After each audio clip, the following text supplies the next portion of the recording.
What's up, everybody? Welcome to the No Scrubs Allowed podcast. Seal, how's it going, man? It's going good. Been a rainy weekend here in SoFlo. It seems like it's been rainy everywhere. The Packers game last night got really, really, really wet. It Jaguars didn't had rain in Dallas, I'll tell you that. rain come It through would have been early nice on because it was hot Sunday. as could be. Really? Yeah.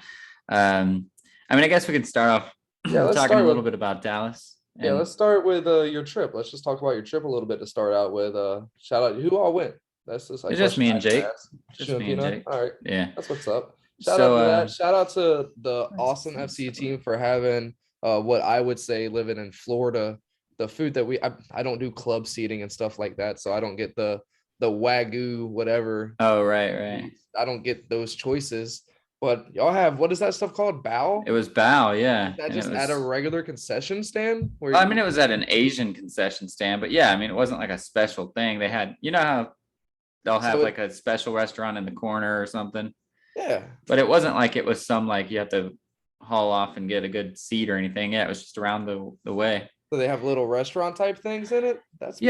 Yeah. That's really cool. So they had the generic like hot dog and regular stands, but then they also had like I assume local Austin things. So they had this Asian one. They had a chicken one called Mother Cluckers or something like that. That's really dope. They had like a couple different things. Yeah, So that was because pretty even cool. when we went to Tampa, I was really excited to see new stuff. And nope, same thing. Foot long hot dogs, the little candies, caramelized candies. It's Mhm. just the same old shit. I mean, we did take a whole loop around. I don't really remember seeing any specialty restaurant type concession stands. So Globe shout Life out to Field them. had a Sweet Baby Ray's in it, like Sweet Baby Ray's barbecue.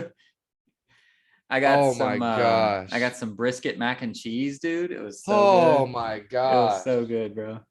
That got to go to Texas, man.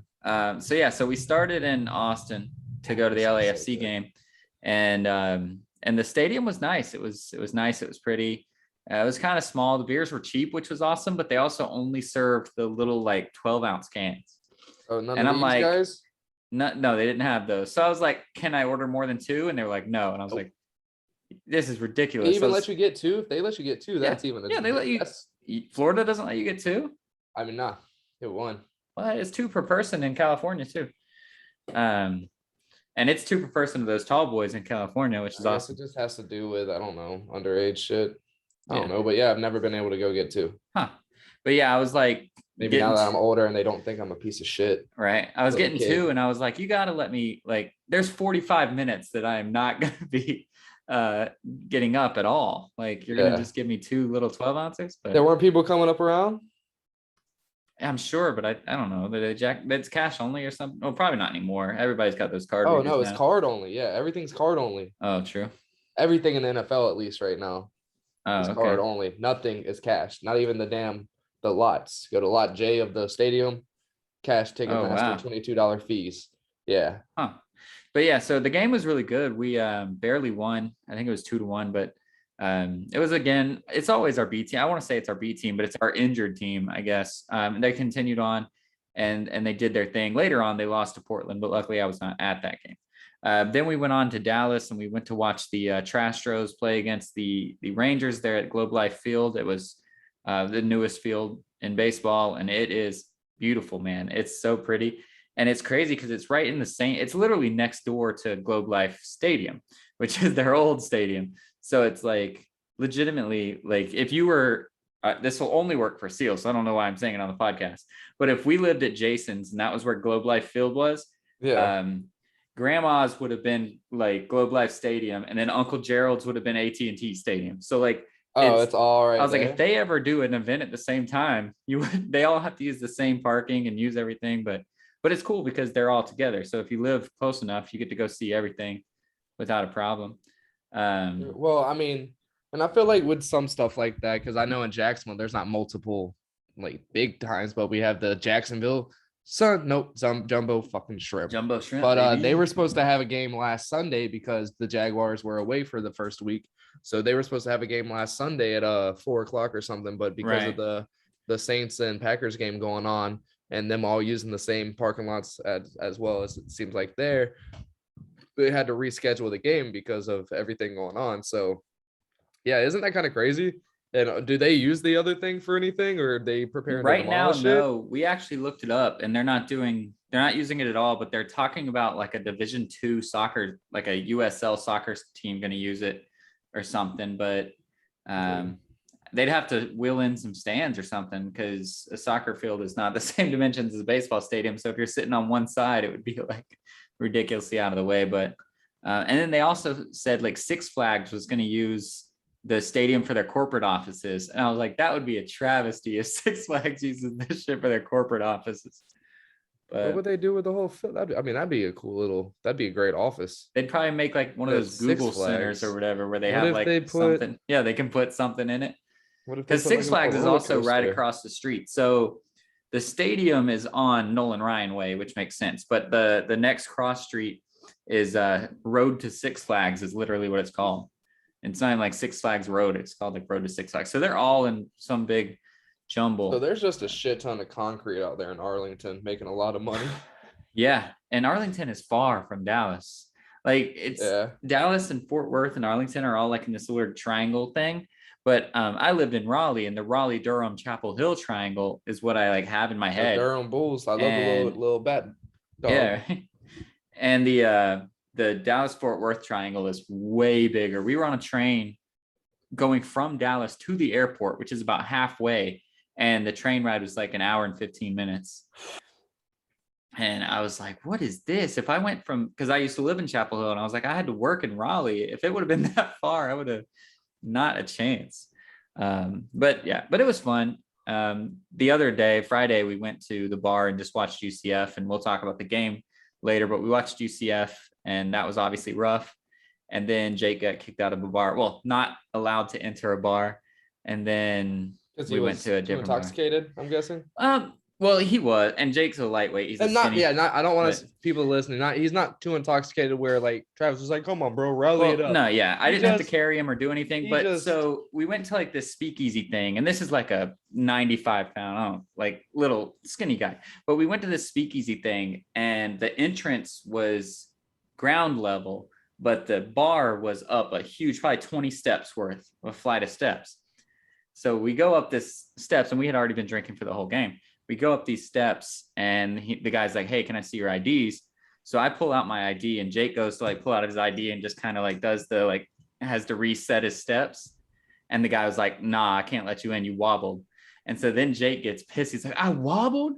And I was like, "Yeah, you did." Like, and he's like, "That doesn't mean I'm drunk." I was like, "It might not, but if the bouncer says it does, then it does." So let's peace out. Let's find another spot. And so we go down. We literally just went right next door, and that bouncer let us in. Because I mean, it was one of those things that drunk people do. You don't like. I get locked more in. I'm like, bouncer, okay.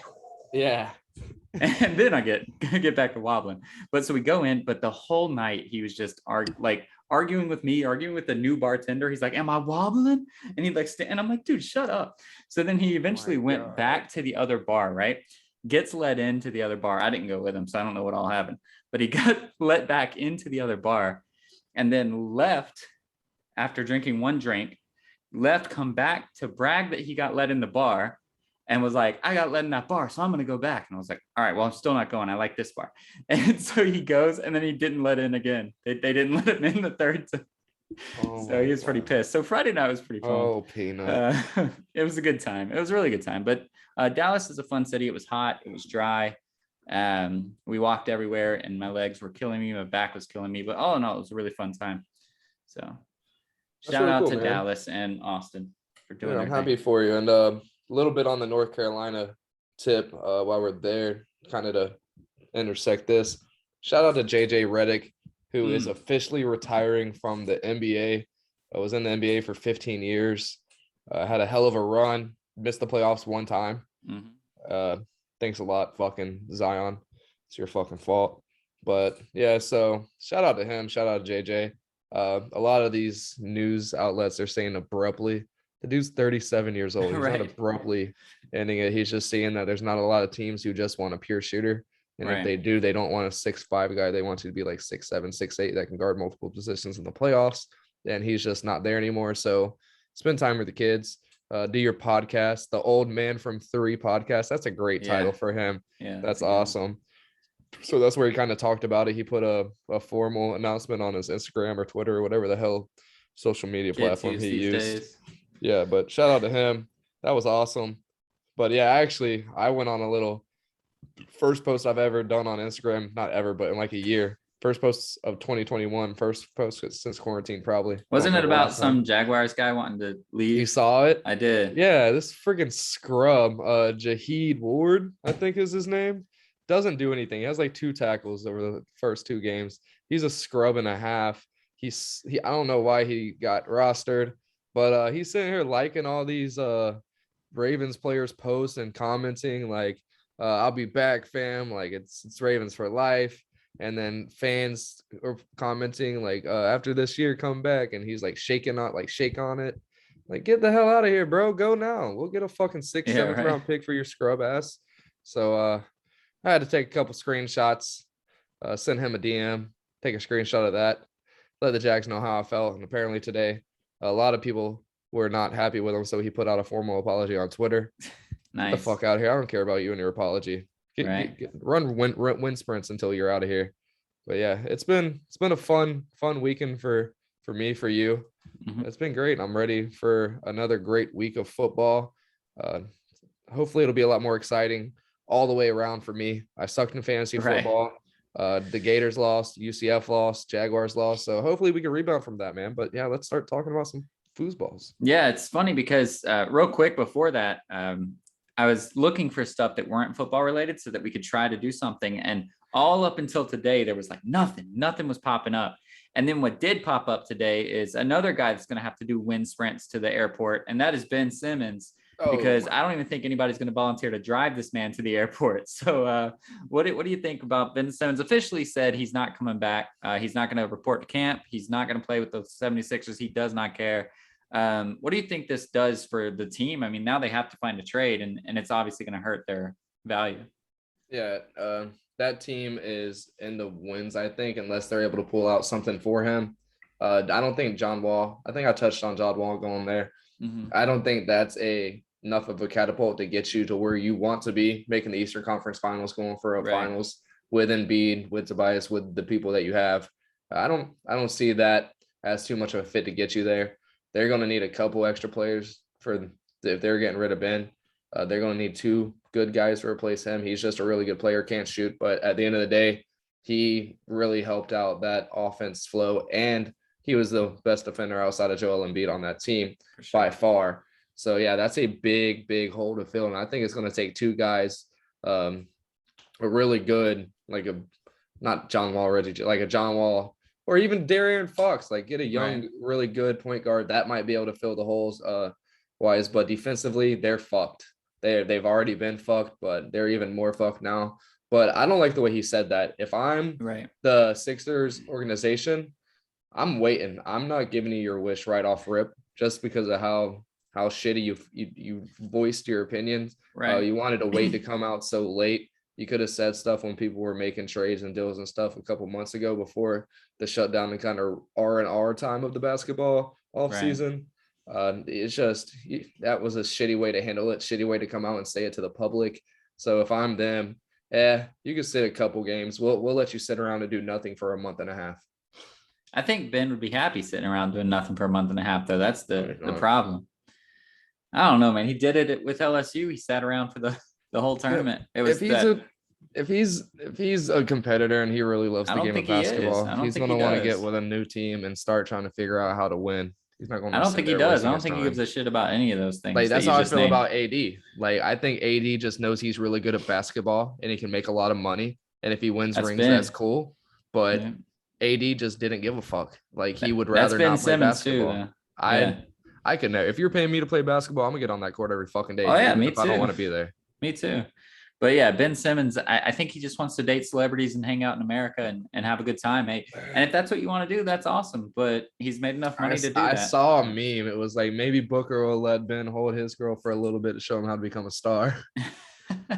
Didn't Ben Simmons already date her, or he dated one of the Jenners or something? Oh yeah, no, it was probably something different. Or yeah, maybe I don't know. Something about Book and her. I think she did date him. I don't I don't know. know. Those Jenners, man. I don't know who they're dating because I don't watch Hey, their show. at But least one of them's dating old Travis Barker, that guy. The older one, Courtney. cool. Yeah, I I don't just saw know. I that. thought I think Kim it's was the awesome. old one. He was like the only survivor of a plane crash, helicopter crash, not Yeah, too dude, long that was ago. nuts, man. Like real crazy shit. So, and he was like in a dark spot. So to actually see him out in a public area, I mean, And he's back doing remixes and shit now too, yeah, which in is my awesome. personal opinion, the Kardashians is something I would probably stay the fuck away from. But hey, if the man's happy and he's finding light out of the darkest of days that anybody could ever go through, like, yeah, that could you imagine? No, I'd wake you up every can't. day wondering why. Like, why me? Like, what the fuck's And gonna like happen? when you're doing tours and when you're doing when he gets back into remixes and stuff like he's doing, like you gotta fly. Like you gotta get back on the plane. I think he has flown since then. I think I saw like last month or something. So I would do a it's- 3-month tour and not only have time to do like 7 stops because I'd be I'd make driving a people big fly ass to bus. me.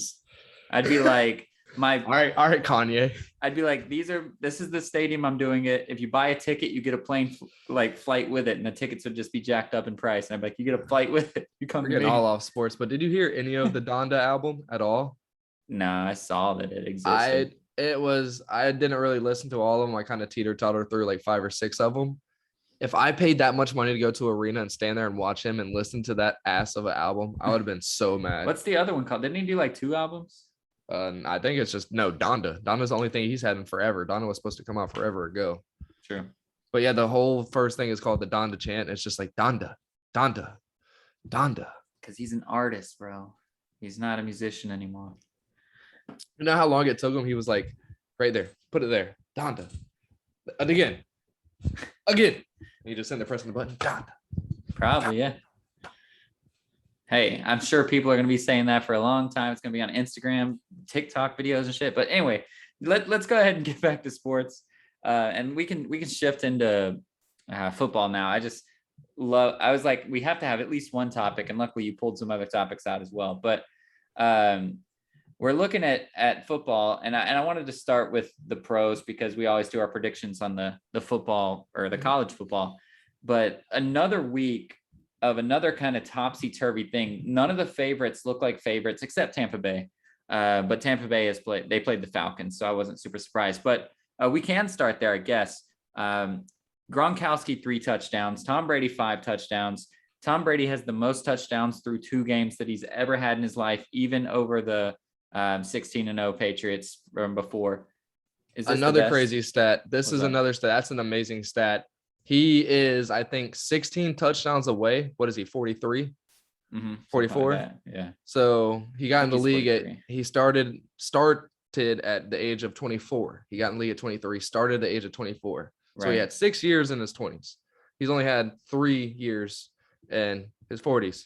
He's only 16 touchdowns away from having more touchdowns thrown in his 40s than he did in his 20s. That's what crazy, in the man. actual fuck? Like all these mind-blowing stats this guy continues to do. So and nobody will ever throw. We always thought back in the day Vinny Testaverde was going to be that guy who got all these touchdowns coming up. And then Brett Favre was like, hey, I'm going to keep gunslinging until the arm falls off. Nobody's ever going to touch. He's like 50 over the second place person and touchdowns thrown over the age of 40. A-Rod isn't ever going to get to him. He's ridiculous. Sorry, I interrupted you. No, you're fine. I was just going to ask you like it.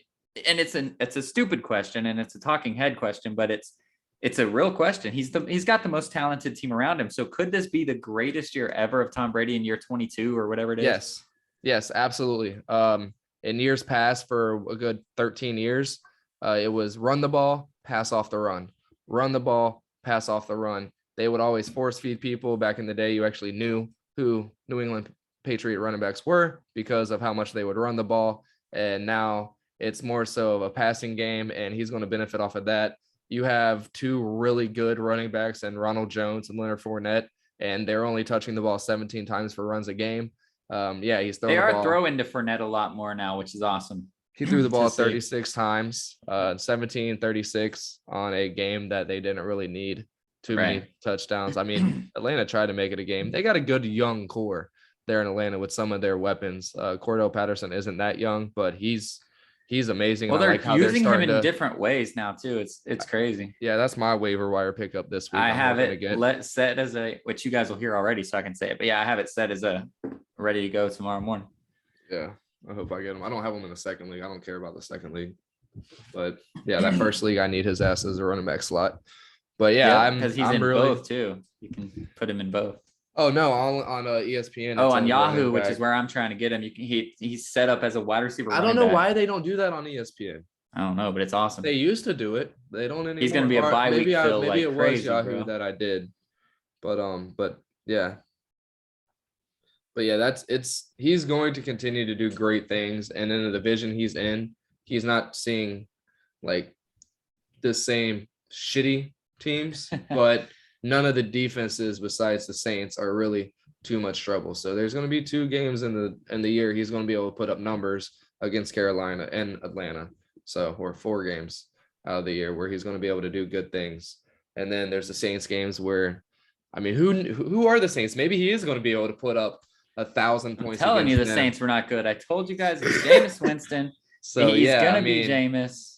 This is the best Tom Brady we've seen, and in the day and age that we're in, it's going to continue to go, and we see it in the way they're calling these inexplicable calls against these defenders for being too high, being too low. If you don't tickle their tummy and get off of them before they touch the ground, you're getting a flag these days. So Tom Brady legit could play for another decade. Like he could play until he's 49, 50 years old. I think so too. I really do. It's so crazy because again, if you just hear that in a vacuum, it sounds so dumb that he could be having his best year. He literally went 18-0 before losing to the Giants in a crazy Super Bowl, and this could be the greatest that he's been. And it's just nuts. But I think it could happen. But we expected to be 2-0. The Panthers, also in our division, didn't expect to be 2-0. Now, they haven't played anybody amazing because I still don't think the Saints are that amazing. And then they beat the Jets. But it's their defense, man. They have the same point differential as the Bucks, and they've scored 35 less points than the Bucks. And they have the same point differential. Their defense is solid. And this is after Luke Kuechly's gone, right? So, if they can just keep Christian McCaffrey healthy and Sam Darnold right now looks like the actual Sam Darnold we wanted, their defense can bail them out of any mistakes and then just let CMC do what CMC does. I'm still not worried. I think the Bucks are the team to beat, but Carolina is going to be a tougher team than I thought they were going to be when I first said 6 easy wins in the division. Yeah, they are going to be tougher, but I don't know about their defense. Honestly, it's Matt Rule, so who knows? Mm-hmm. They're really good at the football, and he's not going to be. You didn't hear any mentions when Urban Meyer got hired out of college. Nobody talked about Matt Rule because they know he's going to be good at the footballs at the pro level. Nobody talked about him when he came in and tried to say anything about him and Urban. Nobody connected them two because Matt Rule is actually a smart guy at the footballs and isn't just a recruiter. Right. So I think it's more of a coaching thing, and they knew what they wanted to do against Jameis and were able to get a couple of interceptions out of that. But yeah, that defensive front, yeah, that's going to be a problem. Yeah, that's definitely going to be a problem for sure. But I mean, Tom Brady's usually able to figure out the shifts and all that shit at the front line. And if they don't blitz, he's gonna beat them. And they didn't have to blitz to beat Jameis. They could just bring the 4 guys and crush them. Yeah, so. But yeah, no, they definitely are a better defense than past years. Definitely looking like that 2013-14 kind of defense that they had when Cam came out of college, and they were doing good things out there. Almost not nearly at all got close to winning that Super Bowl. But hey, they got there. They got to the big show. And yeah, they are kind of, you feel like they are building to get towards that in the next couple of years, but it's going to take a couple more draft picks, free agents, acquisitions to get there. But yeah, it's not an easy win, but Tom Brady's going to rip them the fuck apart after halftime. After halftime, when they start getting worn down, yeah, it's game over. They got some big boys there in Tampa. Yeah. And the only, I don't want to jinx anything because the announcers jinx is a real thing, but the only time we're an underdog, there's no way to jinx that because that's just the truth. The only time we're an underdog so far this year is coming up this weekend in LA against the Rams. So if we can get past that, again, I'm not calling what will happen, but we won't be an underdog again if we can get past the Rams. So the Panthers would have to step up and do something that's unexpected. But before we get to the rest of the undefeated teams, because I just want to kind of blanket them since they're all in the West, and it seems like the West is where it's at right now, West Coast, best coast. But before we get there, is Carolina Panthers free agent signing of Sam Darnold, is this proof after you see what Zach Wilson has been doing, and again, he's 2 games in, that maybe the Jets just have a bad system that can't develop quarterbacks? Because we've seen time and time again, Jets quarterbacks leave and at least do better after they leave. Well, I don't even think it's more so on the New York Jets as a whole. It's Adam Gase. He was a fuck up, a monumental fuck up for there, and it really fucked Sam Darnold up. And shout out to Carolina for giving him a chance and pushing on Teddy Bridgewater, sent him out of town. Shout out to another 2-0 team that we didn't think of. We thought the Jags should be 2-0 because they should have fucking beat them, but the Jags suck. We're the worst team. And anyways, first overall pick next year, Jaguars, we got it. But yeah, back to Carolina. No, Sam Darnold is really handling that offense well. DJ Moore is coming into fruition with Sam Darnold. They seem to have a good core going, and you have Run CMC just doing work already. First two games, just showing why he was so missed last year, and maybe with him, Teddy Two Gloves isn't gone after last year. So yeah, no, that team seems to be doing really good offensively, and yeah, Sam Darnold really is taking a lead of that offense and seems more of in command and in control, and making changes at the line, making calls out, doing what he has to do. And in year 1, he looks like he's been a part of that offense for a couple of years and what he's doing at the line. So like we all knew the kid didn't play football that long, but he was so smart and like his brain's so freaking like bright. He's able to pick it up. He's able to memorize all this stuff so quick, and it's just natural to him. So yeah, if you get a good coaching staff like Matt Rule has in Carolina, yeah, it's only going to help him out. And to have the playmakers he has and a safety valve in CMC, it's definitely going to make him a hell of a lot better than he really is, if inevitably it was him and not Adam Gase. But we all can tell after 2 weeks, it was Adam Gase. He sucked. Sam Darnold was just the grunt of all the jokes. Brunt, I think. Brunt of all the jokes. Yeah. So anyways, the rest of these undefeated teams, man, they're kind of a surprise because, and the reason I want to say is they're a surprise is because the narrative has been quarterbacks are the champs. And now it's 2 weeks into the season. None of these are Super Bowl contenders at the time because we still have 15 games to go. But a great quarterback is what's supposed to win you games, like a Lamar Jackson, a Pat Mahomes, Tom Brady, when it was Drew Brees, Peyton Manning, those guys. Well, we have a lot of undefeated teams. And if you take Kyler Murray out because he is projected to be great and he's doing great things, you have Jimmy Garoppolo, you have Matt Stafford, you have Derek Carr, and you have whoever the hell the Denver Broncos QB is. Hey, Two Gloves, bro. Oh, there's Teddy. Are you surprised? And again, it's 2. We're overreacting to everything. But are you surprised that these quarterbacks are leading the last undefeated teams? I'm surprised in the Cardinals more than anything that Kyler Murray is able to do what he's doing. He's a video game, dude. He's good. He is. And we all saw the trials and tribulations that came with Baker having that style coming out of college into the pros, and it didn't really translate well to start. Kyler's picked it up right off rip in year 2 and going berserk, going bananas. That's the most surprising to me. I'm not surprised at all in the Rams and Matthew Stafford. That defense with him. It's not Matthew Stafford doing it. It kind of seemed like everybody always talked about Pat Stafford, and all that shit, but kind of like a robot, he's just out there throwing the ball, doesn't really seem like he's emotionally in there. But that team that they have in LA, that's a swag factory, and you see him, he's out there smiling, he's having fun playing the football, and that's the team that I can really see winning a lot of ball games this year. Hopefully they don't win next week. That'd be awesome to see Tampa go undefeated. But Aaron Donald is already in like MVP form too, just doing his thing. So he broke 2 ankles in 1 tackle. Like he didn't break them, he sprained them, but still. I watch the games because that's all that comes out here in the West Coast. You either have Red Zone or the Rams games. And he is a player that I could watch every play, even if he got no sacks. Like, yeah, it's unbelievable the things he does. He always beats his man. A lot of times he gets chip blocked or a double team comes in, but he always beats his one man that's in front of him. And it's so surprising. It's so crazy. He's really not that big. It's crazy, man. Yeah, him, Brockers, Then Mhm. Ramsey, that's probably the best 1, 2, 3 level punch in the NFL right now. It's absolutely insane. But yeah, and then you add Matthew Stafford, they still have their weapons on offense. Cooper Cup's doing work on my fantasy team.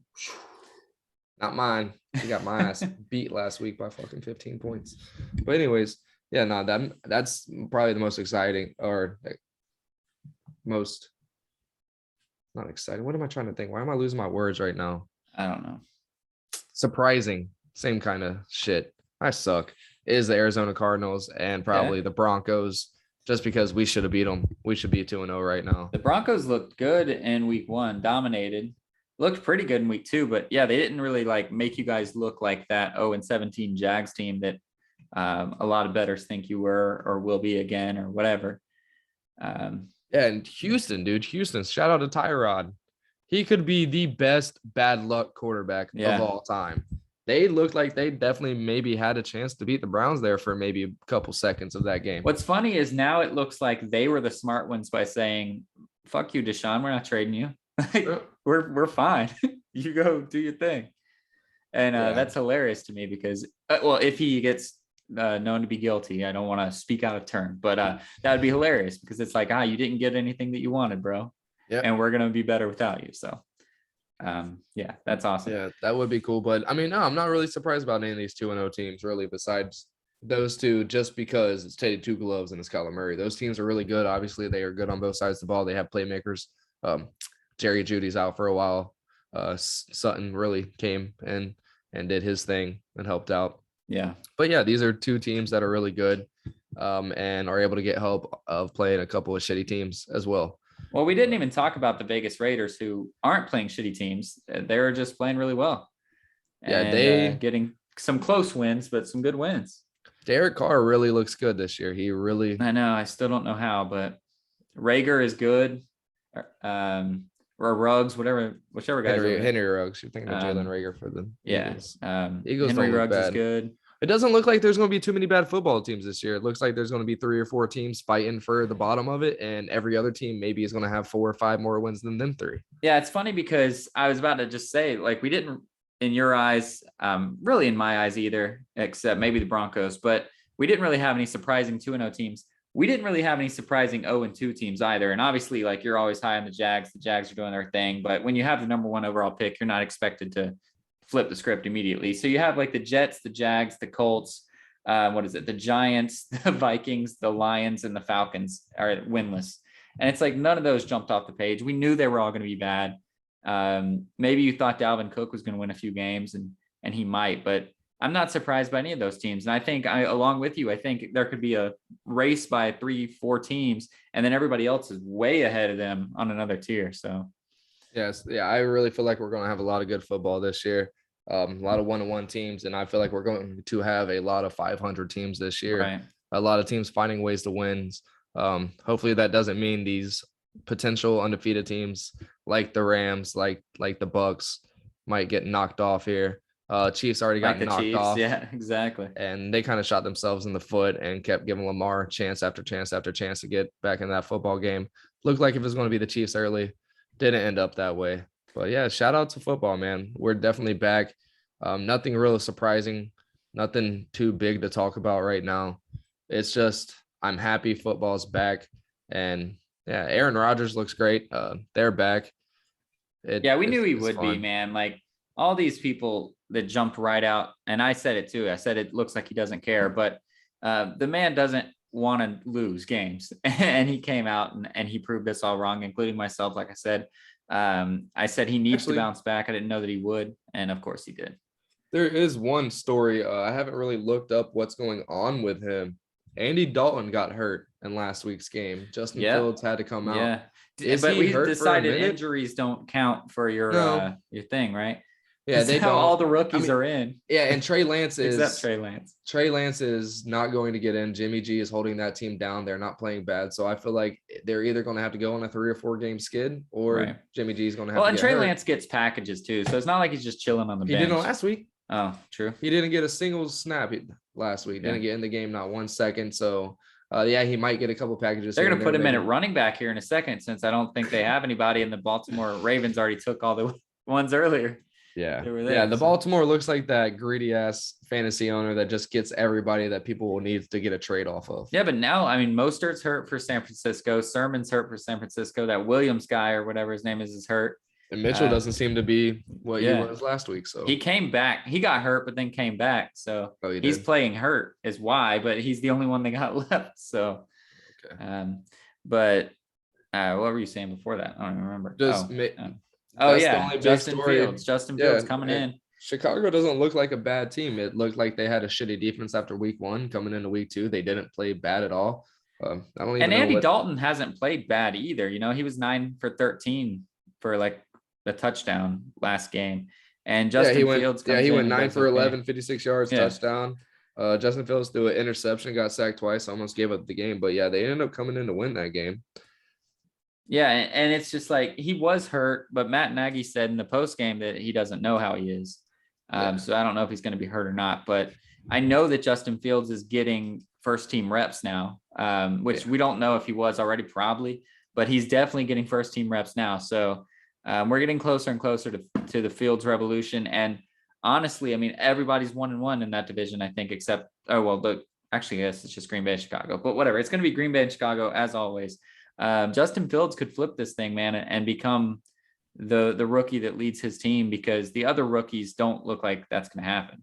Do you think in the coming years, Detroit is going to be a team to contend in that division? No. Because no, I don't. dude, the way they play, man, they are some fighters. They don't give a damn how far they're down. They were up at half last night, dude. Right, but I don't know. I think the whole organization is just rough. Nah, I don't know. That staff now is not rough at all, man. They're gonna eat them kneecaps, man. I don't think they have much going for them. I mean, I love Dan Campbell. He's awesome. I think it goes higher than that even. I just don't think the organization is good. I don't know. They'll draft somebody hopefully, because Jared Goff is playing well. He's doing his thing, but he's obviously not going to be the guy. We already knew he wasn't the guy. They literally replaced Matt Stafford with him. So I don't know that he's going to be the guy for them, but we'll see. I feel like they'll be able to do something. They were playing really good. They played a lot better. They didn't give up. None of them gave up. They kept fighting, and they were in it for a while. They went in a half with a lead, and then let Aaron Rodgers come out and do Aaron Rodgers things. And yeah, but I like what Dan Campbell's doing. He's not letting teams win how they would normally win. Right. Yeah. Packers aren't winning with running back reception touchdowns every they week. did though. Oh yeah. They had to do that to beat them. I got what you're saying. So that's the case there. So let's move on to the NCAA so that we can have a little bit of time to talk about them. We can skip very briefly through this past week. UCF lost on a heartbreaking pick 6 from Dylan Gabriel, and then they decided to try the old lateral play that everybody tries to do when they're down by less than 1 touchdown, and it didn't work, which is obviously the case. It's a less than 1% of working, but what it did do is it broke Dylan Gabriel's collarbone. There are mixed feelings among UCF fans. Some people are saying, obviously nobody wants him to get hurt, but some people are saying it's time to move on anyway. They were already saying that. And then some people are obviously very distraught because DG was a Heisman hopeful. He was this, he was that. Just from a team standpoint, do you think they're dead in the water, or do you think this freshman Mikey King can come out and do things? Not dead in the water. Mikey King is a Gus Query. He was brought in for the system, for the vision that Gus has. He was brought in with DG already. So you have to think, I haven't seen Mikey King. I didn't watch the gold and black, whatever the fuck the spring games called there at UCF. He played a little bit during Bethune-Cookman. He played like 2 drives. Yeah, I didn't watch. But so I don't know anything about him. I don't know the style he plays, but I feel like Gus will be more comfortable in his play calling with him than having to transition his play calling to the style of DG, which is completely different than he's had, even different than Cam. Cam was a completely different beast at Auburn. So he hasn't ever had a guy like this. I don't think. Maybe Bo Nix a little bit, not really, but Bo Nix is more of a Gardner Minshew type, right? Just a grinder kind of guy. DG is a finesser, but yeah. So I think it'll help more than it'll hurt, as far as game preparation goes and gameplay. But the experience DG had is going to be shown right off rip. Even with his late decisions, like that interception to cost the game, Right. he should have made that decision, threw it either a half second earlier or dip the fuck out of the pocket and live for another fucking play. That's just what DG does every time I've watched a game. And just like with Emory Jones, every time they show a play from up in the back, I'm like, now, and he'll throw it about a half a second later, and it's never usually good. So yeah, it's something that hopefully will be better, that Mikey Keene is on his P's and Q's and doesn't do that. But I think it'll be not as bad if you had the same style quarterback coming in and there's just no experience. There's nothing different going on. You're just really getting a true freshman in here. It would be really bad, I think. But I think they're going to have a different offense going in. Trillion Coles or whatever. Yeah. Trillion Coles really showed up in Bowser's injury absence. So I feel like on the ground we'll be comfortable going into next game, and we'll be able to do a lot of damage there and keep the ball away from him. And we have a lot of studs that will be able to get the ball within a 5-yard catch and do work from there. Anthony Richards, Mars. We have Flash Robinson. We have I think Mars is going to be able to get out there and really help out a lot, because Flash, it seems like Flash the last couple of games, people are looking out for him, and they're keeping. Let's see, they can do like screen passes with him stuff if they think he's going to be running deep. And now this new quarterback, we don't know if he has the deep ball that Dylan Gabriel has, we can shift it to where now he's our speed slot guy instead of the deep threat, and it could potentially be something like that. Yeah, so I like that. But yeah, I don't think there's going to be too much negative to come out of it besides experience. That's going to be the only thing. But there's been a lot of recent true freshmen in college football in the last 10, 15 years that have came out and been able to do great things. So yeah, and he's going to get his chance to do great things because, hey, the Dodgers won 5-4, baby. So if the Padres can finish this thing, we're good. But anyways, he's going to get his chance. I don't know why my ESPN app doesn't show him, but I think we have one more tough game, and then he's basically coasting until the Cincinnati game. No offense to the AAC crowd out there, but he'll get to coast a little bit until the Cincinnati game. So get some reps in, try to do your thing and do what we can. But the two games of the week, we called them the games of the week. Obviously, everybody else called them the games of the week as well, but they turned out to be really probably the two best games of the week. And one of them was Florida, Alabama. And then the other one was Penn State and Auburn. And both of those games came down to the wire, came down to basically a 2-point conversion to win the game or tie the game and potentially force overtime. Neither team could get it done. Auburn couldn't get it done against Penn State. Florida couldn't get it done against Alabama. But this is what we want in college football. Neither one of the teams really fell too far. Auburn was already low, so they fell a little bit. But Florida, weirdly enough, they fell below Clemson and Ohio State, which I don't think they should have. Their loss is better. It's going to be better. It was a better game. We stayed 11 in the AP. What are you looking at? The AP, Clemson's 9 and Ohio State's 10. Oh yeah, we stayed 11. I know, that's what I'm saying, but we should not be behind. Our loss is better than theirs. Oh, I thought you were saying we fell. Yeah, no, not at all. I definitely feel like our loss, we should have been in the top 10 after that. I was very comfortable that we were going to move up.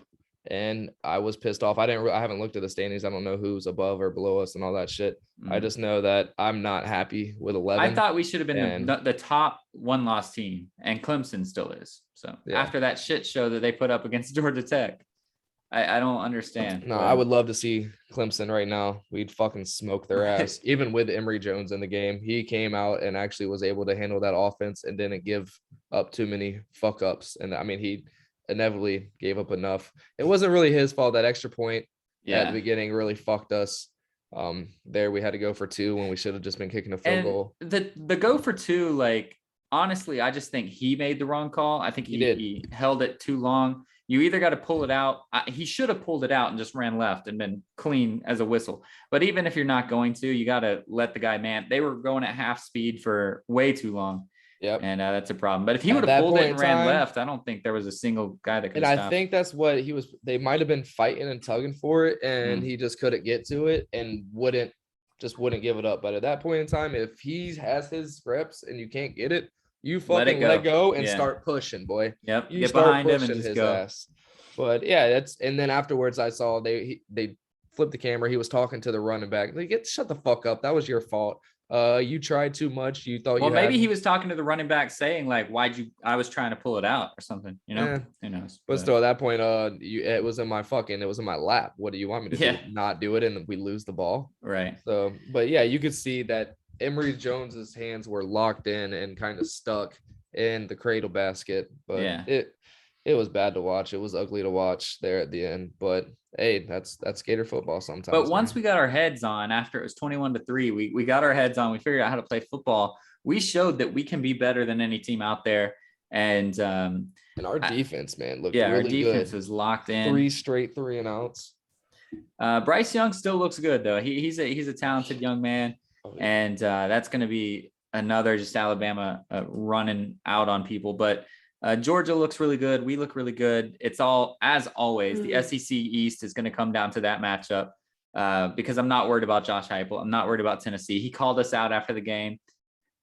He said he was like, Florida, you're next, because they just destroyed whoever the hell they just destroyed, some crappy FCS team or whatever it was. But he called us out. He said, you're next, Florida. So bring it on, Heupel. You're there in Tennessee. You're having your thing, but I'm not You're worried. a joke. Yeah, I'm not worried. We're about to smack their ass, and I'm not really worried about Georgia right now either, dude. Georgia looks good, man. Georgia's really good. Our defense, I'm not scared. I'm feeling good. I'm feeling excited. It sucked that it was Bama that we lost to like that, but we always lose to Bama like that. It's how it happens. Yeah, no, we always have a nice close game.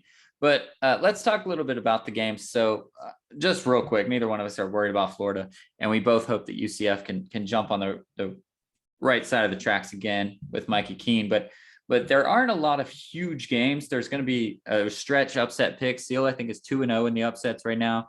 I'm 1-1. North Carolina looked like freaking they're going to win the ACC this year. So that was wrong. But there are a couple of good ranked matchups before we get to those. And the best one, in my opinion, is Wisconsin or Notre Dame at Wisconsin. And it's number 12 Notre Dame. They're traveling to Wisconsin. AAC fans everywhere are wanting Notre Dame to win because this would vault them into the top 10 for the matchup against Cincinnati, to where both teams are top 10. But what do you see happening here? I mean, Notre Dame is still Notre Dame. They're doing their thing, but they don't look as scary to me. And then it's Wisconsin, who you never know. 1 week they're amazing. 1 week they just don't know what they're doing.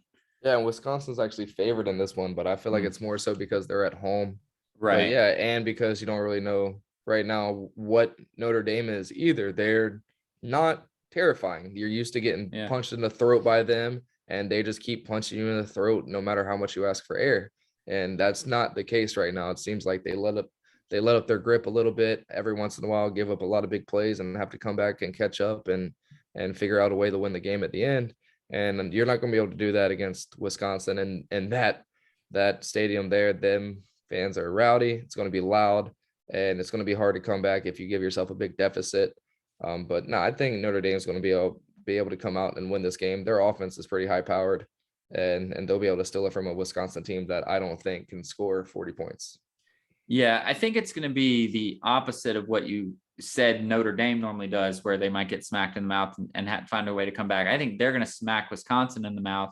And then the problem is Wisconsin is that running team. They always have those corn-fed linemen that are ready to push some amazing running back to a 3,000-yard game before he disappears into nothing in the NFL. No offense, Jonathan Taylor is actually pretty good. He'll be fine. But fucking sucking for me right now. Exactly, that's what I'm saying. But I think they're going to go out there and really they're going to get out ahead, and then Wisconsin's going to come back in the second half. But I don't think it's going to be too crazy. But the broadcast will make it seem a lot closer than it is, and it'll be hyped up.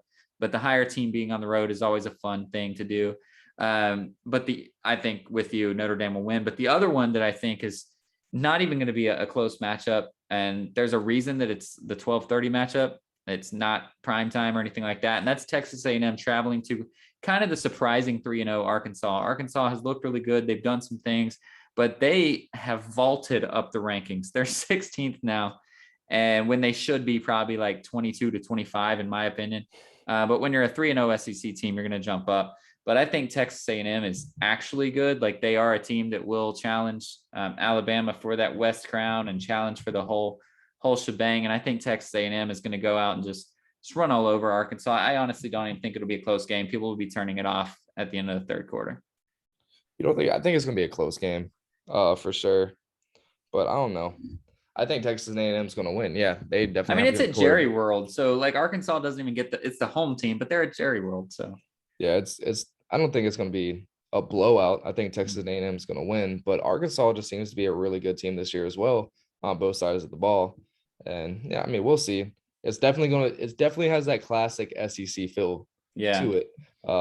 For sure, it's gonna be a brawl, a haymaker game, but not in the sense of Patrick Mahomes, Lamar Jackson, just points everywhere. Just try to get more than 3 yards. I dare you. Like, oh, you're passing the ball. Try to get a first down. I dare you. Right. Like it's going to be a lot of old school SEC football, and I'm really excited for it. I don't think it's going to be a blowout at all. I don't know what you're looking at there. I just wait. My upset pick might be wrong, but my blowout pick will be right that we don't even have. But let's go ahead and make some upset picks here because there aren't enough ranked matchups to really look at the other good games. I mean, maybe some of them will come up in the game, but Villanova versus Penn State, I don't think it's going to be easy, but Villanova has that weird offense that they could do, but there's not really any games to talk about. So what's your upset pick for this week? I got a good one, a real good one. Okay. Oklahoma suspect. They're a little Oh, suspect this oh, year. They had a fucking one-handed interception that that pretty was much saved nice. their day and switched momentum and in my eyes helped secure the victory. And a West Virginia team that has been playing really fucking good. They just have 4 toes left because they keep shooting themselves in the foot. I gotta go West Virginia, old All Mountaineers right. over Sooner Boomers, baby. Well, both of us are going outside of the top 20 this time. Last week we went for the try to do the easy 20th pick or whatever. I actually went into the top 20 as well. Not as high as you, I obviously. thought about Oklahoma State Oh, versus nice. Kansas State. That was a Yeah, very easy one to go with. that's that. I think they're going to win too. By the way, I think Oklahoma State's going to win. But I went a little higher as well, not as high as you. But I think Baylor is going to beat Iowa State, another suspect team that Iowa just blew the doors off of and showed like, yo, take a second, bro. You're not quite that good yet. Baylor always has that offense, man. Just to throw some stats at you, they've played 3 games, right? Their quarterback has 664 yards and 5 touchdowns. And that's like, oh, okay, that's pretty solid for 3 games. Their running back has 366 rushing yards and 5 touchdowns. So it's not like they're just throwing all over the place. It's not like they're just running all over the place. They're just doing whatever the hell they please.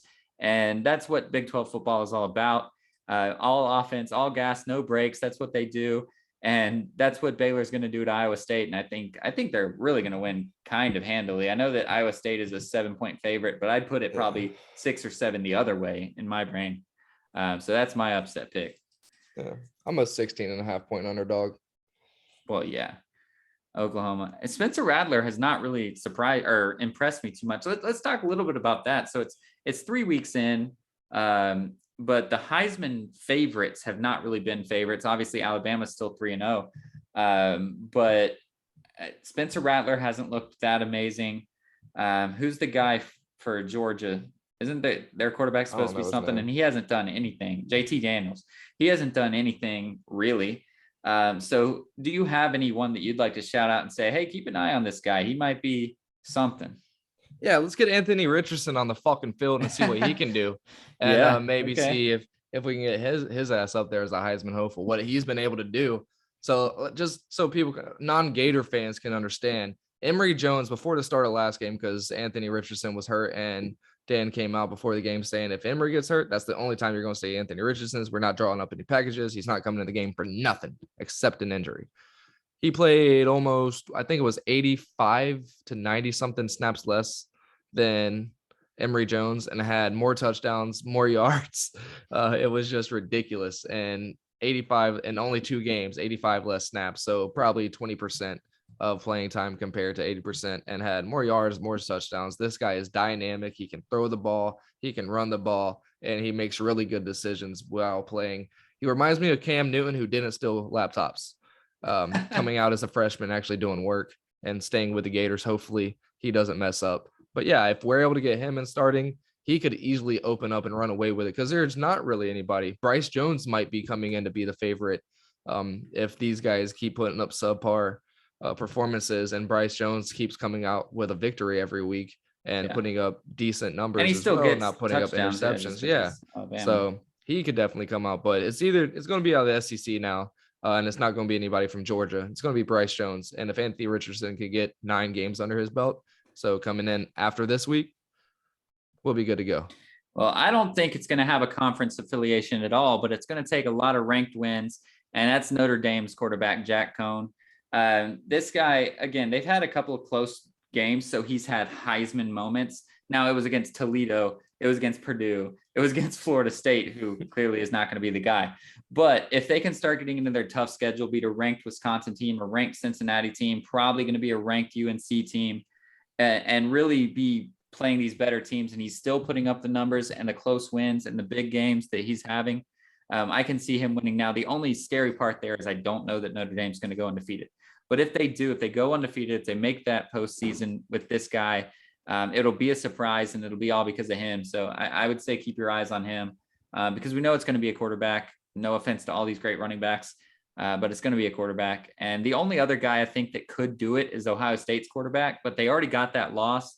And so he's going to have to, it's CJ Stroud, I think is his name. He's going to have to come in and beat up on the Michigans and the Wisconsins and the Penn States as well. And if he can do that and they end with 1 loss, he's right there as well. That'd be nice. But it's pretty much it, man. What else do we got? 7 games left. 7, 8, 9 games left for baseball. So we got about a week and a half. Yeah. left. So the Dodgers finally could pull in. They're a half game back right now. Let me go check what the old Giants are doing there. But they're a half game back. I'll talk about the AL real quick. The A's pretty much solidified their division. It's pretty much between us. Wait, let me get this right. I don't want to. Oh, good. It was 4-1 Padres last time I looked. 1 inning later, it's 5-4 Giants. So there goes that idea. It's pretty much a race between us, the Blue Jays, unless the Blue Jays can sneak it from the White Sox there, and a little bit of a race going on. The A's and the White Sox. No, Blue Jays. No, Blue Jays are in ours. I don't fucking remember. I don't care right now. But it's pretty much going to be us or the Yankees, unless the Blue Jays or the A's can sneak in. There's 7 games left. Anything can happen. We have 86 wins. The Blue Jays and the Yankees have 84. The A's have 82, and the White Sox are sitting with 85 wins. So they're either, I can look right here. Oh no, it doesn't say how many games up they are. This stupid fucking app. But yeah, so they're either a game up or they're 3 games up on their next division trailer. So yeah, it's pretty fucking close in the AL, and it's going to take all 7 games. And the Yankees and the Red Sox plays 3 of those 7 games that are left on the Red Sox schedule. So it's dicey here in the AL. Nobody knows what's going to happen. Even some division leader by not having a 1-game series get a 5-game series, or no, 3-game series instead, is up in the balance with a good 4 or 5 teams in the AL right now. Okay. Well, I have a close for us, but I still have one more story. And if you have more stories, you can as well. But one thing I wanted to say is Bradley Chubb, man, this guy got hurt. He's set for ankle surgery. He's hoping to come back. And we just talked about earlier about how the Broncos were turning around, and it's he got hurt thanks again. to Bradley he got hurt Chubb this and weekend. those type of guys. Yeah. So now he's getting surgery, and this man has had a rough go at it. But he's so talented. Sucks. So I hope to see him back. And I just wanted to bring that up on the podcast so we could just say, like, man, big ups to him. Hopefully he does get to come back at the end of the season, because it looks like they're going to be in contention for a division crown potentially. So damn, that does suck. I was really mad that he was active this weekend against us. So damn, that still sucks. I wish he wouldn't have been active. Maybe he should have took another week off. But that sucks. Now he's going to have surgery. Yeah. Damn, yeah, that is ass. So do you have anything else before we get out of here? Not really anything else too much. Hopefully going to be able to go up to a Jaguars game this weekend. Shout out to Billy. I love you, bro. He lost his mother this past weekend, Friday. Complications with COVID. She had a lot of stuff going on. already, but COVID ended up coming in. And like we've seen before, if you have a lot of major stuff going on, the last thing you want to do is have COVID, because it's really hard to fight it with your Yeah. body already fighting everything else. That seems to be that left hook from You need Ali pretty much that's all going your to immune knock you system out. at that point. Yeah, so she lost her battle. So I love you, Billy. Kathy was an amazing woman. I've saw her a handful of times, and just because of my relationship with Billy, she felt like she knew me forever, and I felt like I knew her forever. And she was always the nicest, sweetest person asking about my life. And so hopefully this weekend I'll be able to get his mind off of just life in general for a couple hours, take him up to the Jaguars game if everything can goes in right. Um, Hopefully he doesn't watch this. I sent a little Twitter DM out to the Jaguars, letting them know the specifics of the reasons of why I'm trying to get up there, and seeing if they wouldn't be able to do anything to help make it even more awesome and more enjoyable for him, and something he'll be able to remember more so than that day. Remember a week later whenever he was able to go to Jacksonville and stuff like that. And so shout out to him, man. I love that kid to death. He's an amazing guy.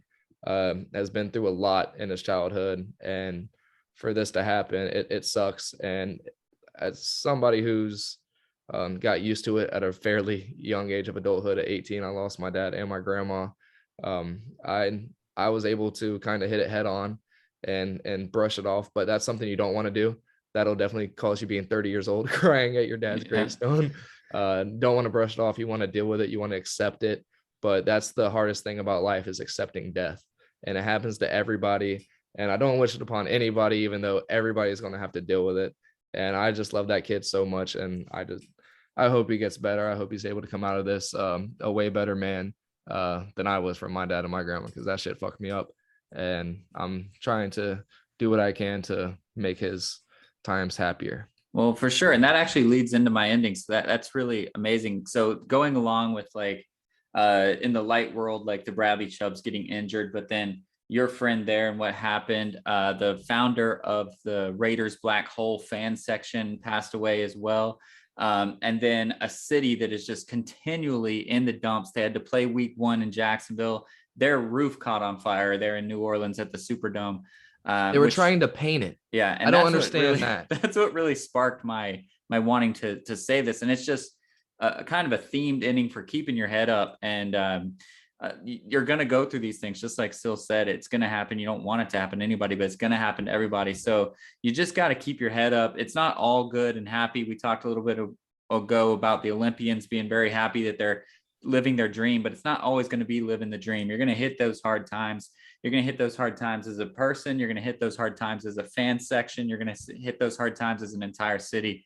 And you just got to find somebody to lean on. I mean, it was perfect how Seal led right into that, saying he's hoping to do something. So if you're a friend seeing somebody going through struggle, or a team or a city or whatever, let them lean on you if they need to. If they don't need to, watch them, but keep them safe, but let them kind of process it however they want. But just keep your head up and figure out what you have to do to move forward, because you're not alone. We literally just had 4 stories back to back to back about hard times. So you're not alone.